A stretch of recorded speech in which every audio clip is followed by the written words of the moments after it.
Italian FA outline Mancini's stance with Man United's wildcard under scrutiny. Italian Football Federation President Gabriele Gravina has backed Roberto Mancini and hopes that the manager will stay in his post despite the Azzurri crashing out of World Cup qualifying. The European champions were heavy favourites to beat North Macedonia in Palermo, which would have set up a playoff decider against Portugal with a place in Qatar on offer to the victor. But for all of their dominance on the night, Italy were dumped out when Alexander Trzaskowski scored a dramatic injury time winner. The shock defeat comes less than a year after lifting the European Championship, with Mancini's side beating England on penalties in the Wembley final. In the immediate aftermath of the trophy lift, the former Man City boss was handed a new contract, ensuring he would stay in the post until at least 2026. But having missed out on a place at the World Cup, question marks have now been raised in regards to Mancini's position moving forward. Asked about his future shortly after the full-time whistle, Mancini said, "We will see.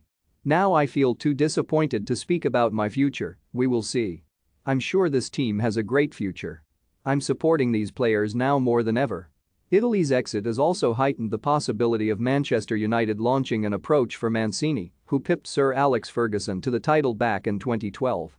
Shortly after Ole Gunnar Solskjaer's sacking, the 57-year-old was touted as a wildcard option to be the next boss, with United still going through the process to make an appointment this summer. Speaking shortly after those initial rumors went public, Mancini ruled himself out of the running, insisting his only aim was to secure World Cup qualification. But with that now out of reach, the prospect of bringing him to Old Trafford could be back on the cards. Have your say. Would Mancini do a good job as Man United boss? Let us know in the comments. However, as far as the Italian FA are concerned, Mancini is still the man to guide the national team forward once the unexpected bitterness has cleared. "When you are part of the world of sport, you need to accept these verdicts," Gravina said. "The joy of the European Championship remains, but now this unexpected bitterness has arrived, perhaps an undeserved result, but this is football. There is a project, and we will react. We must go ahead with our heads held high, protect our affection for our national team. Some mistakes have been made, and we need to understand their nature.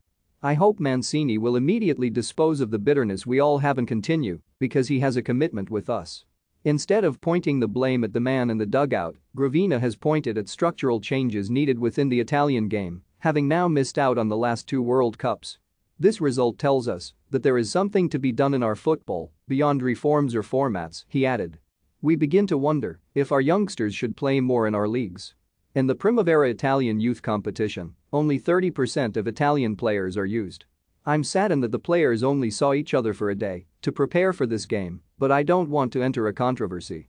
There are business interests linked to club management, legitimate, and regarding the national team, there is always great resistance from the clubs.